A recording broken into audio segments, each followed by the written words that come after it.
السلام علیکم دوستوں، تو آپ کو ہمارے چینل اردو میٹھی زبان میں استقبال ہے۔ تو آج آپ کو میں مولوی عبدالحق کی حالات زندگی کے بارے میں بتاؤں گی۔ تو چلیے شروع کرتے ہیں۔ بابائے اردو مولوی عبدالحق اردو زبان کے ان شہدائیوں میں سے تھے جنہوں نے اپنی ساری زندگی اس زبان کی خدمت میں وقف کر دی۔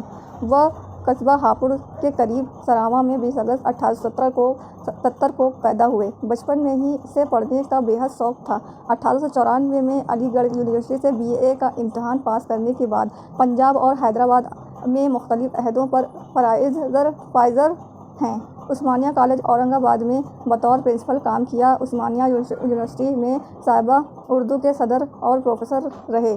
ہر جگہ نیک نامی کے ساتھ اپنے فرائض منصبی کو انجام دیا۔ انجمن ترقی اردو کے سیکریٹری مقرر ہوئے اور زندگی بھر اس ادارے کی ترقی اور کامیابی کے لیے جی جان سے کوشش کرتے رہے۔ انجمن کی جانب سے مولوی عبدالحق کی ادارت میں ایک 6 ماہی ادبی رسالہ اردو جاری ہوا جس نے تحقیقی، علمی اور ادبی میدان میں نمایاں کامیابی حاصل کی۔ ملازمت سے سبکدوش ہونے کے بعد انجمن ترقی اردو کے دفتر کو حیدرآباد سے دہلی لائے اور انجمن کی لائبریری میں بہت سی نادر کتابوں کا ذخیرہ جمع کیا۔ الہ آباد یونیورسٹی نے LL.D اور علی گڑھ یونیورسٹی نے DLD کی اعزازی ڈگریاں دے کر مولوی عبدالحق کی مجموعی خدمات کا اعتراف کیا۔ آزادی کے بعد پاکستان چلے گئے تھے لیکن خاطر خواہ قدر نہیں ہوئی۔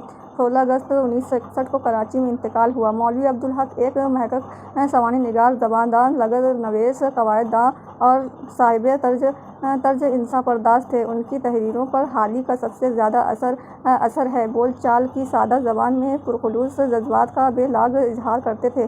ہر بات خوب سوچ سمجھ کر لکھتے تھے۔ عبارت میں الجھاؤ نہیں۔ جو کچھ لکھتے تھے صاف ستھرے اور عام فہم انداز میں وضاحت سے لکھتے تھے۔ ثقل زبان لکھنے والوں کو وہ اردو کا دشمن کہتے تھے اور آسان زبان لکھنے پر زور دیتے تھے۔ اردو ادب میں قدیم کتابوں کی تدوین، ترتیب اور عیسائیت کا کام ان کا بہت بڑا کارنامہ ہے۔ ان کتابوں پر ان کے مقدمات اردو ادب کا قیمتی سرمایہ ہیں۔ انگریزی اردو لغت اور اردو زبان کی قواعد کا بنیادی کام بھی مولوی عبدالحق صاحب کی کوشش کا نتیجہ ہے۔